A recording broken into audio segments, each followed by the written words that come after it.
Good morning विद्यार्थियों। कक्षा 12 में चल रहा है जेनेटिक इंजीनियरिंग। पिछली क्लास में हमने बात की थी पीसीआर की और आज हम जानेंगे डीएनए फिंगर प्रिंटिंग के बारे में।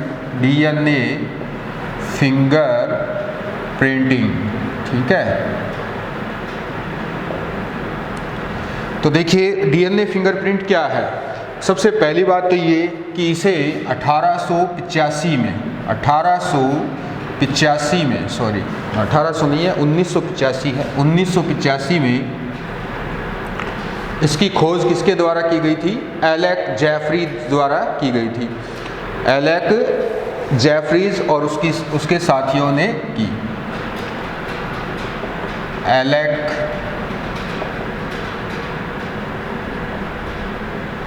जेफरीज एट ऑल ने की, ठीक है।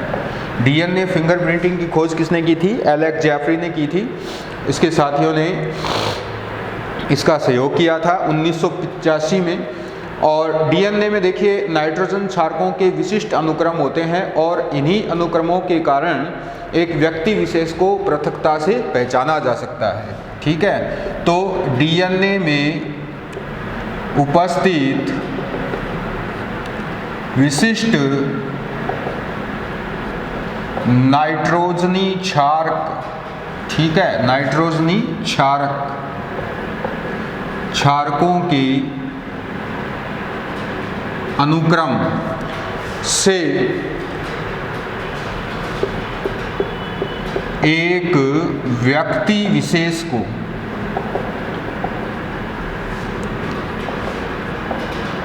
पृथकता से पहचाना जा सकता है, ठीक है।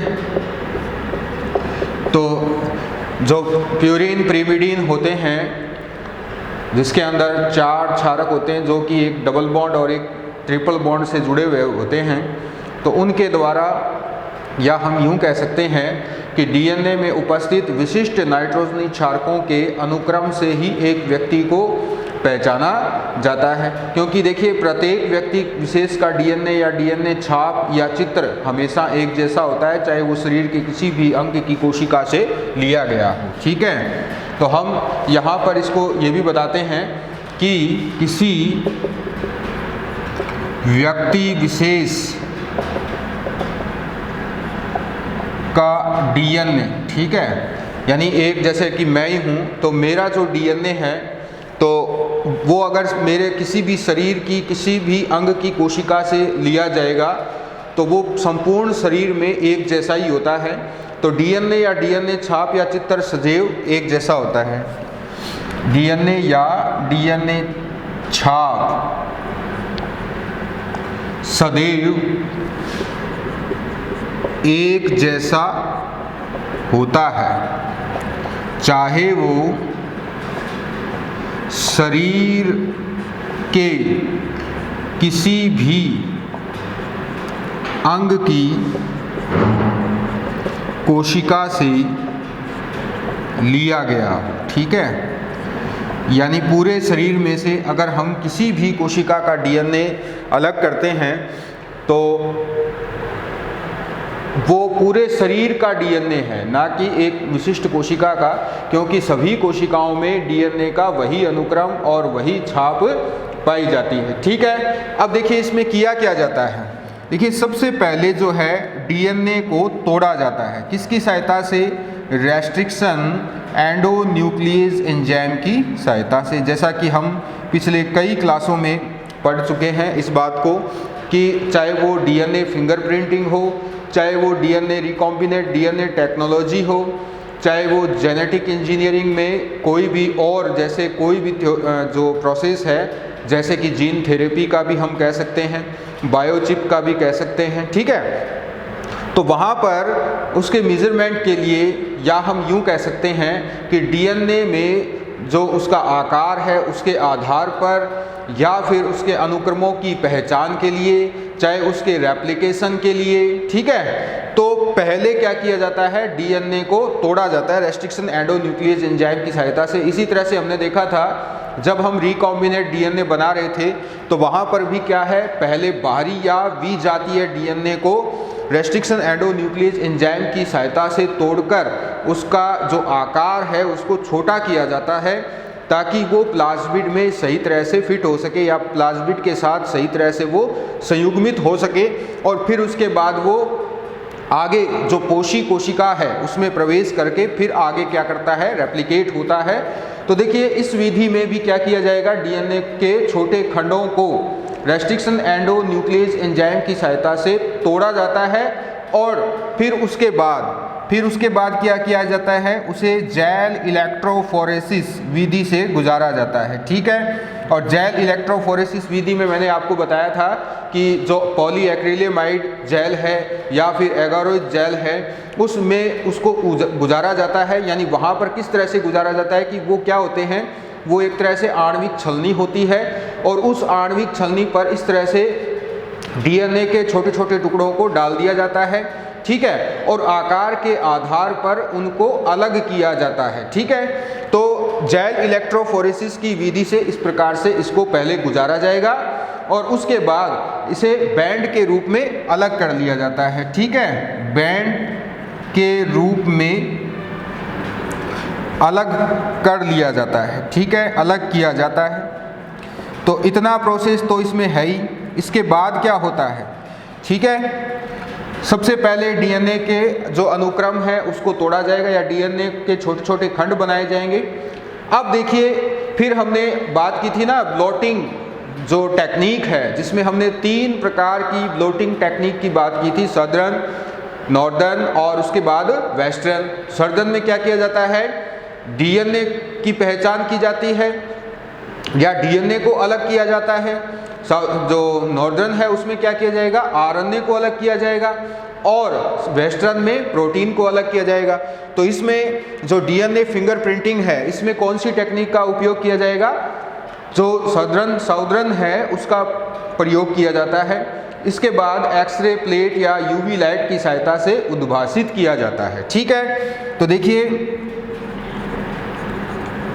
सदर्न ब्लॉटिंग की जाती है पहले इसकी। ठीक है, अलग करने के बाद सदर्न ब्लॉटिंग होगी और उसके बाद एक्सरे और यूवी लाइट से उद्भासित करते हैं। ठीक है, उद्भासित करते हैं। तो उसके बाद देखिए जब इनको उद्भासित किया जाता है तो फिर ये अलग अलग कलर के दिखाई देते हैं, तो कि नारंगी रंग के दिखाई देते हैं वैसे तो। इस प्रकार की तकनीक को हम क्या कहते हैं, डीएनए फिंगरप्रिंटिंग कहते हैं। ठीक है, उद्भासित करने के बाद फिर पहचान कर ली जाती है। ठीक है, तो पहचान कर ली जाती है। ठीक है, जैसे अब मान लो कि किसी भी बच्चे के माता पिता का पता लगाया जाना है। ठीक है, तो उस बच्चे का पिता कौन है, 2 कैंडिडेट है, तो उसमें से दोनों के डीएनए को पहले लिया जाएगा उनकी कोशिका से। ठीक है, फिर उन दोनों के डीएनए को रेस्ट्रिक्शन एंडोन्यूक्लियस एंजाइम की सहायता से काट कर फिर जेल इलेक्ट्रोफोरेसिस की विधि से गुजारा जाता है। ठीक है, इसी तरह से फिर जो बच्चे का डीएनए है उसको भी लिया जाएगा, उसी तरह से डीएनए रेस्ट्रिक्शन एंडोन्यूक्लियस एंजाइम की सहायता से उसको भी काटा जाएगा और फिर जेल इलेक्ट्रोफोरेसिस की विधि से गुजारा जाता है। फिर ये बैंड के रूप में प्राप्त हो जाते हैं तीनों के। ठीक है, तीनों को बैंड के रूप में प्राप्त कर लिया जाता है। उसके बाद उन तीनों की सदर्न ब्लॉटिंग की जाती है और फिर उनको एक्सरे या यूवी लाइट से उद्भासित करते हैं। तो बच्चे का डीएनए किसी भी एक जन के साथ मैच हो जाता है तो उसकी पहचान हो जाती है कि बच्चे का पिता जो है वो ये है। ठीक है, तो इस प्रकार से इस प्रोसेस के द्वारा, डीएनए फिंगरप्रिंटिंग प्रोसेस के द्वारा किसी भी बच्चे के माता पिता का जो पता है वो लगाया जा सकता है। दूसरा इसका उपयोग क्या है कि जो जेनेटिकली हीमोफीलिया जैसे रोग होते हैं आदि का शिशु जन्म से पहले ही पता लगा लिया जाता है। जैसे कोई भी मान लो कि जन है तो उसमें हीमोफीलिया का रोग है, उसकी पीढ़ियों में होता आया है। ठीक है, अब उसका बच्चा हुआ है तो उस बच्चे में हीमोफीलिया होगा कि नहीं होगा इस बात का पता पहले ही लगा लिया जाता है, क्योंकि हमारे पास ये टेक्निक है डीएनए फिंगरप्रिंटिंग की, जिसमें हम डीएनए के अनुक्रम या डीएनए छाप की पहचान कर सकते हैं, उसका विश्लेषण कर सकते हैं। तो डीएनए के विश्लेषण की ही विधियां होती है ये, और इन विश्लेषणों से हमें इन सब के बारे में जानने का मौका मिलता है, चाहे वो किसी के माँ बाप की पहचान करनी हो, चाहे आनुवंशिक रोगों की पहचान करनी हो, या संकरण जातियों की पहचान करनी हो, ठीक है, या अपराधियों की पहचान करनी हो, ठीक है। जैसे कि बलात्कार और हत्या जैसे अपराध में अभियुक्तों की पहचान किस आधार पर की जाती है, इसी आधार पर की जाती है। जैसे मान लो कि कोई बंदा जो हत्या करके गया है, तो वो अपना वहाँ पर कोई भी उसके सर का बाल है या कोई भी उसका, या फिर हो सकता है कि उसके खून के छींटे वहाँ पर पड़े हों, तो पहले तो उस अपराधी के खून के छींटे या उसके सर का कोई बाल अगर मिल जाता है या उसकी फिंगरप्रिंटिंग मिल जाती है, उसकी जो डीएनए उंगलियों की छाप है वो मिल जाती है, उसके साथ फिर क्या किया जाएगा, उसका डीएनए अलग किया जाएगा, फिर मरने वाले का डीएनए अलग किया जाएगा, ठीक है। तो मरने वाले के डीएनए पर या मरने वाले को जब वो छूता है, ठीक है, या फिर वहाँ पर उस जो लोकेशन है वहाँ पर उस अभियुक्त की पहचान कैसे करनी होती है या उसकी उपस्थिति है या नहीं, तो इस बात की पुष्टि इस तरह से उसके डीएनए का विश्लेषण करके कर ली जाती है कि उस आदमी का डीएनए वहाँ पर मौजूद है, इसका मतलब वो उस वक्त वहाँ पर मौजूद था। तो हो सकता है कि या तो उसी ने हत्या की हो या हो सकता है वो उस हत्या का गवाह हो। तो इस आधार पर अपराधियों की पहचान और उनकी धरपकड़ आसान हो जाती है। तो डीएनए फिंगरप्रिंटिंग की सहायता से इसी तरह से अपराधियों की पहचान की जाती है और जेनेटिकली जो रोग हैं उनका पता लगाया जाता है। तो डीएनए फिंगरप्रिंटिंग का ये काम होता है। आगे चलते हैं, अगला जो है हमारा टॉपिक इसी में, और ये हमारा लास्ट टॉपिक होगा जेनेटिक इंजीनियरिंग का। उसके बाद हम प्लांट टिश्यू कल्चर में चलेंगे। देखिए अगला है वो है RFLP, ठीक है। ये क्या है, इसकी फुल फॉर्म क्या होती है? इसकी फुल फॉर्म होती है रेस्ट्रिक्शन, फ्रैगमेंट, लेंथ, पॉलीमॉर्फिज्म, ठीक है। रेस्ट्रिक्शन, फ्रैगमेंट, लेंथ,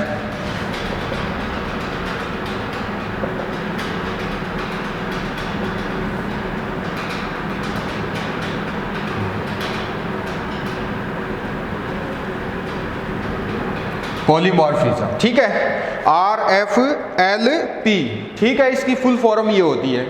अब ये है क्या? ये एक तरह की क्या है, मैपिंग है। क्या है ये? एक मैपिंग है। मैपिंग का मतलब ये एक तरह का मानचित्रण है, ठीक है। पहली बात तो ये कि ये क्या है, एक मानचित्रण है। अब देखिए जब कोई रेस्ट्रिक्शन एंडोन्यूक्लियस एंजाइम विभिन्न प्रभेदों और विभिन्न जातियों के जीनोमिक डीएनए खंड काटता है तो उसको RFLP कहते हैं। यानी इसकी सीधी सी परिभाषा क्या हो जाएगी कि जब कोई रेस्ट्रिक्शन एंडोन्यूक्लियस एंजाइम, ठीक है, जब कोई रेस्ट्रिक्शन एंडोन्यूक्लियस एंजाइम विभिन्न प्रभेदों, ठीक है, या संबंधित जातियों के डीएनए को तोड़ता है, ठीक है, इस प्रक्रिया को क्या कहते हैं? इस प्रक्रिया को हम कहते हैं RFLP कहते हैं, ठीक है। ये आपको याद रखना है। यानी सीधी सी बात है कि रेस्ट्रिक्शन एंडोन्यूक्लियस एंजाइम द्वारा जीनोमिक डीएनए खंड को काटने की प्रक्रिया को हम क्या कहते हैं? RFLP कहते हैं, ठीक है। अब देखिए इसमें होता क्या है, उसमें वही सिस्टम है जैसे कि डीएनए है और उस डीएनए को रेस्ट्रिक्शन एंडो की सहायता से काट लिया जाता है, फिर उसको जेल इलेक्ट्रोफोरेसिस विधि द्वारा गुजारा जाता है। यानी कि जेल इलेक्ट्रोफोरेसिस विधि द्वारा उसके बैंड तैयार किए जाते हैं, ठीक है। यानी उनको अलग किया जाता है, डीएनए खंडों को अलग किया जाता है। ठीक है, अब फिर क्या किया जाएगा, इन बैंड को आगे कहां पर ट्रांसफर कर दिया जाएगा, नाइट्रोसेल्यूलोज फिल्टर पेपर पर। ठीक है, वहां पर इसको ट्रांसफर कर दिया जाएगा। क्लियर। पहले क्या किया जाएगा, डीएनए को रेस्ट्रिक्शन एंडोन्यूक्लियस की सहायता से काटा जाएगा, उसके बाद जेल इलेक्ट्रोफोरेसिस की विधि में आणविक छलनी से उनको गुजारा जाएगा। ठीक है, उनको आकार के आधार पर अलग करने के लिए। ठीक है, इसके बाद उनको नाइट्रोसेल्यूलोज फिल्टर पेपर पर ट्रांसफर कर दिया जाएगा और फिर आगे क्या करते हैं, इस फिल्टर पेपर को फिर आगे किस में रखेंगे, रेडियो एक्टिव प्रोब युक्त विचलन में रखते हैं। ठीक है, रेडियो एक्टिव प्रोब युक्त विचलन में रखते हैं। ठीक है, तो ये जो विचलन है ये क्या है, ये रेडियो एक्टिव प्रोब है, यानी कि ये भी एक डीएनए प्रोब है या आरएनए प्रोब है। अगर हमें यहाँ पर आरएनए लिया है तो ये आरएनए प्रोब हो जाएगा, अगर ये डीएनए है तो ये डीएनए प्रोब हो जाएगा। इसमें रेडियो एक्टिव मौजूद है। ठीक है, तो इसके आधार फिर आगे क्या किया जाता है कि इन्हें आगे ऑटो रेडियोग्राफी द्वारा ज्ञात कर लेते हैं। ठीक है, नेक्स्ट जो प्रोसेस है वो ये है कि ऑटो रेडियोग्राफी से इसकी पहचान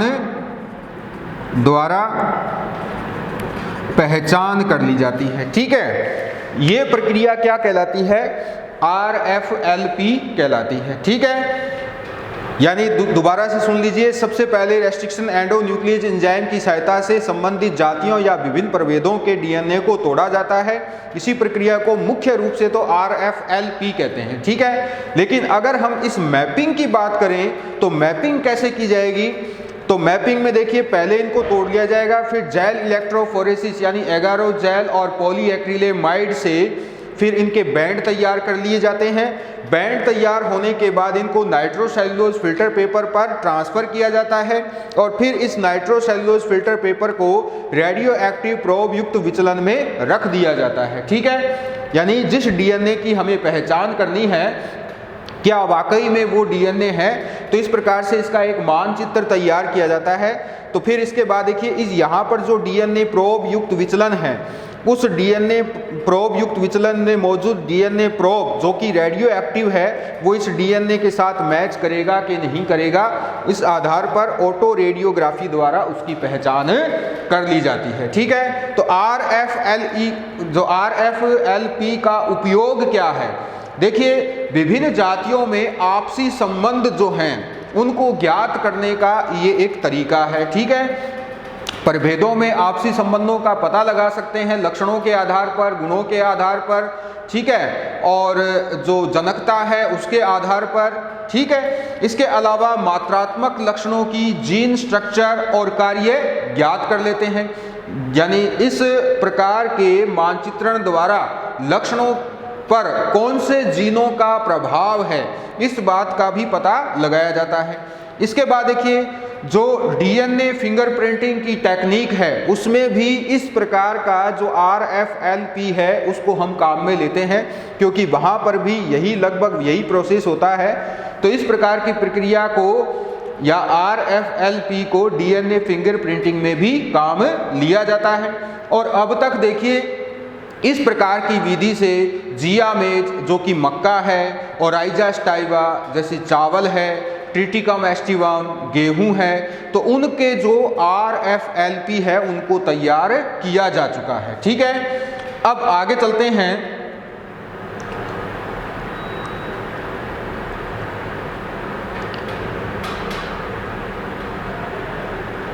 रिकॉम्बिनेंट डीएनए टेक्नोलॉजी जो है उसमें क्या क्या अभी तक के प्रोसेस हैं या उनका जो काम है या हम उनकी उपयोगिता की बात करें, रिकॉम्बिनेंट डीएनए टेक्नोलॉजी, क्योंकि ये सारा जो प्रोसेस है वो इसी से संबंधित है, क्योंकि डीएनए के क्लोन बनाए जाते हैं उसके बाद उनकी पहचान की जाती है। तो देखिए जो इसकी अचीवमेंट है, किसकी जो रिकॉम्बिनेंट डीएनए टेक्नोलॉजी है उसका अचीवमेंट क्या है, उन्होंने क्या क्या इस तकनीक के द्वारा अभी तक हासिल किया जा चुका है। तो देखिए इसके द्वारा निफ जीन की क्लोनिंग की जा चुकी है। ठीक है, निफ जीन जो है उसकी क्लोनिंग की जाती है। नीफ जीन का बहुत ही महत्वपूर्ण रोल होता है नाइट्रोजन फिक्सेशन में, ठीक है। इसके अलावा हीमोफीलिया जीन की क्लोनिंग भी की जा चुकी है। हीमोफीलिया जीन की क्लोनिंग करने से हीमोफीलिया जैसे रोगों का जन्म से पहले ही पता लगाया जा सकता है। हेपेटाइटिस बी वायरस के जीन की क्लोनिंग की जा चुकी है, जिससे कि हेपेटाइटिस बी जो कि एक लीवर से संबंधित रोग है, तो उसके बारे में भी पहले से पता लगाया जा सकता है। इसके अलावा जो ह्यूमन ग्रोथ हार्मोन है और इंसुलिन, उनके जीन की क्लोनिंग भी की जा चुकी है। HGF जो HGP है, ह्यूमन जीनोम प्रोजेक्ट, उसको भी अंजाम दिया गया है रिकॉम्बिनेंट DNA टेक्नोलॉजी के आधार पर ही। एंटीबॉडी पेनिसिलिन का निर्माण करने हेतु जो पेनिसिलिन है वो उसका भी उपयोग, जो उसके जीन की जो क्लोनिंग है वो भी की जा चुकी है। तो इस प्रकार से रिकॉम्बिनेंट DNA टेक्नोलॉजी का जो आनुवंशिकी के क्षेत्र में बहुत ही महत्वपूर्ण योगदान है। इससे हमें रोगों की पहचान हो जाती है, माता पिता की पहचान हो जाती है, ठीक है। इसके अलावा अपराधियों की पहचान हो जाती है, लक्षणों की पहचान हो जाती है, ठीक है, आपसी संबंधों की पहचान हो जाती है। तो इस प्रकार से ये बहुत ही महत्वपूर्ण टेक्नोलॉजी है। अब देखिए, मैं आपको कुछ महत्वपूर्ण पद बता देता हूं जो कि आपके लिए इम्पोर्टेंट भी है। मैंने कुछ इसमें से बायोटेक्नोलॉजी जब हमने शुरू की थी तब से मैंने थोड़े थोड़े इसमें एक दो क्वेश्चन अलग से किए हैं, वो एग्ज़ाम से रिलेटेड यानी एग्ज़ाम में आने लायक है, इम्पोर्टेंट है। तो देखिए, सबसे पहले आपको थोड़े से बता देता हूं, मैं साथ साथ बताता रहूँगा, यानी कि 20-22 मिनट की क्लास के बाद फिर मैं आपको इस तरह के क्वेश्चन बता दूंगा, तो ताकि वो आपको ध्यान रहे। देखिए, जैव प्रौद्योगिकी शब्द का प्रयोग, जो बायोटेक्नोलॉजी वर्ड है उसका प्रयोग किसने किया था, आप रिमाइंड कीजिए। मैंने आपको बताया भी है किसने किया था। ये किया था 1919 में। किसके द्वारा किया गया था, कार्ल एरेकी द्वारा, ठीक है। कार्ल एरेकी एक जर्मन वैज्ञानिक था, इसके द्वारा बायोटेक्नोलॉजी शब्द दिया गया था। क्लियर, ये आपको याद रखना है। और कोशिका की खोज किसने की थी, ठीक है, कोशिका की खोज। अब देखिए, कोशिका दो प्रकार की है, एक तो है मृत कोशिका, ठीक है। तो मृत कोशिका की खोज किसने की थी, रॉबर्ट हुक ने की थी। मृत कोशिका की खोज किसने की थी, रॉबर्ट हुक ने की थी। और वैसे आपसे अगर पूछ लिया जाए कि कोशिका की खोज किसने की थी, सीधे ही पूछ लिया जाए, अगर मृत पूछे तो आपको बताना है रॉबर्ट हुक, अगर सीधे भी पूछ ले तो भी रॉबर्ट हुक ही बताना है, क्योंकि रॉबर्ट हुक ने पहले खोजा था मृत कोशिका को, ठीक है। लेकिन अगर जीवित कोशिका जीवित रूप में किसने खोजी थी, और इसके साथ साथ प्रोटोजोआ, इसकी खोज किसने की थी, ये की थी एंटनी वॉन ल्यूवेनहॉक ने, ठीक है, ल्यूवेनहॉक, ठीक है, इन्होंने इसकी खोज की थी।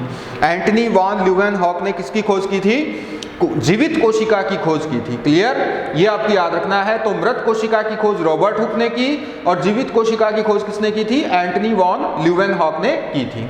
इसके बाद देखिए, बायोलॉजी शब्द किसने दिया, बायोलॉजी शब्द जो है वो ट्रेविरेनस व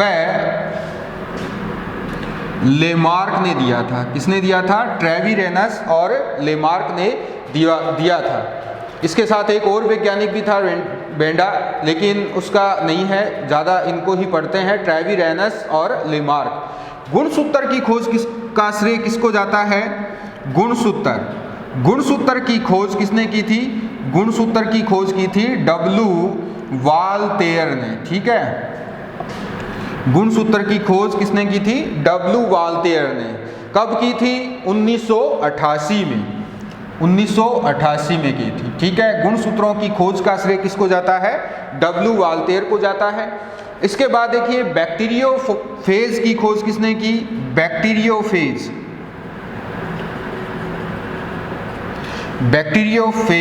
इसकी खोज किसने की थी,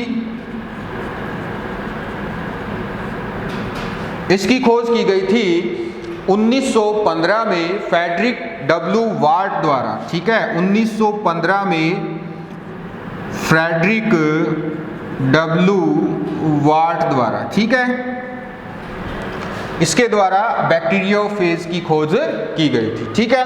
तो इस प्रकार से ये ऐसे क्वेश्चन हैं जो कि एग्जाम के लिए बहुत इंपॉर्टेंट है और एग्जाम में इनके बारे में पूछा भी जाता है, ठीक है। अब देखिए प्लाज्मिड की खोज किसने की थी? प्लाज्मिड की खोज की थी लैडरबर्ग ने 1952 में, ठीक है, लैडरबर्ग ने प्लाज्मिड की खोज 1952 में की थी। ये मैंने इस तरह के अलग किए हैं ताकि सबसे इम्पोर्टेंट है, ये मान के चलो आप, ये कंपटीशन लेवल में भी आते हैं, नीट के विद्यार्थी जो तैयारी कर रहे हैं उनके लिए भी ये बहुत महत्वपूर्ण क्वेश्चन है। तो जो प्लाज्मिड है उसकी खोज किसने की थी? लैडरबर्ग ने 1952 में की थी। और बैक्टीरियोफेज की खोज किसने की? फ्रेडरिक डब्ल्यू वार्ट ने की थी, ठीक है। इसके अलावा देखिए और इसमें क्या है, आगे चलते हैं, इसी में पेनिसिलिन की खोज, पेनिसिलिन इसकी खोज किसने की थी? इसकी खोज की थी अलेक्जेंडर फ्लेमिंग ने, ठीक है, अलेक्जेंडर फ्लेमिंग ने पेनिसिलिन की खोज की थी। कब की थी? 1928 में की थी, ठीक है, 1928 में की थी पेनिसिलिन की खोज। इसके बाद देखिए जेनेटिक इंजीनियरिंग शब्द किसने दिया? जेनेटिक इंजीनियरिंग वर्ड किसने दिया था? ये दिया था जैक विलियमसन ने, इसने ये शब्द दिया था, ठीक है। जेनेटिक इंजीनियरिंग शब्द किसने दिया? ये दिया था जैक विलियमसन ने। डीएनए की डबल हेलिक्स संरचना, डीएनए डबल हेलिक्स स्ट्रक्चर, इसकी खोज किसने की थी? ये की थी जेम्स वाटसन एंड एफ क्रिक ने, ठीक है। इन्होंने किसकी खोज की? डीएनए डबल हेलिक्स संरचना की खोज की थी 1953 में, ठीक है, ये आपको याद रखना है। ये ऐसे क्वेश्चन हैं जो कि आपको याद रखने ही चाहिए। जैसे इसमें बहुत ही मोस्ट इंपॉर्टेंट क्वेश्चन, जैसे डीएनए डबल हेलिक्स संरचना किसने दी थी? जेम्स वाटसन और एफ क्रिक ने दी थी। जेनेटिक इंजीनियरिंग शब्द जैक विलियमसन ने दिया था। पेनिसिलिन की खोज बहुत बार ये एग्जाम में पूछा जाता है, चाहे वो कोई भी कंपटीशन लेवल का एग्जाम हो या फिर नीट का एग्जाम हो। Alexander Fleming, plasmid Lederberg, bacteriophage Frederick W Twort ने की। गुणसूत्र की खोज का श्रेय जाता है डब्ल्यू वाल्टेयर को। बायोलॉजी शब्द ट्रेविस और लेमार्क ने दिया था। जीवित कोशिका की खोज एंटनी वॉन लीeuwenhoek ने और मृत कोशिका की खोज रॉबर्ट हुक ने की थी। बायोटेक्नोलॉजी शब्द किसने दिया था? ये दिया था कार्ल एरेकी ने, ठीक है। आगे देखते हैं, एक दो और देख लेते हैं क्वेश्चन। देखिए संपूर्ण जीन का संश्लेषण, संपूर्ण जीन, ठीक है, या फिर इसको हम क्या कह सकते हैं? कृत्रिम जीन, ठीक है, या हम इसको क्या कह सकते हैं? East tRNA gene. इनकी खोज किसने की थी? इनकी खोज की थी डॉक्टर हरगोविंद खुराना ने, ठीक है, हरगोविंद खुराना ने की थी, खुराना ने। कृत्रिम जीन का निर्माण किसने किया था? डॉक्टर हरगोविंद खुराना ने किया था, ठीक है। इसके बाद मोस्ट इंपॉर्टेंट क्वेश्चन है पीसीआर की खोज। पीसीआर की खोज कब की गई थी? कैरी मुलिस द्वारा की गई थी, ठीक है। किसके द्वारा? कैरी मुलिस द्वारा। पीसीआर में एक और इंपॉर्टेंट जो इसका बेसिक क्वेश्चन है वो क्या निकल के आता है कि पीसीआर की तकनीक का मुख्य उद्देश्य क्या है? उसका मुख्य उद्देश्य होता है डीएनए का एक्सटेंशन, यानी कि डीएनए का विस्तारण। ये डीएनए के विस्तारण की विधि है, ये आपको याद रखना है। तो कैरी मुलिस ने 1983 में इसकी खोज की थी पीसीआर की, ठीक है। इसके बाद देखिए अगला क्वेश्चन क्या आता है? HGP की शुरुआत कब हुई? HGP की यानी ह्यूमन जीनोम प्रोजेक्ट की शुरुआत 1986 में हुई थी। बहुत ही मोस्ट इंपॉर्टेंट क्वेश्चन है। तो देखिए आज के लिए बस इतना ही, आगे अगली क्लास में हम टॉपिक करेंगे, फिर उसके बाद कुछ क्वेश्चन करेंगे।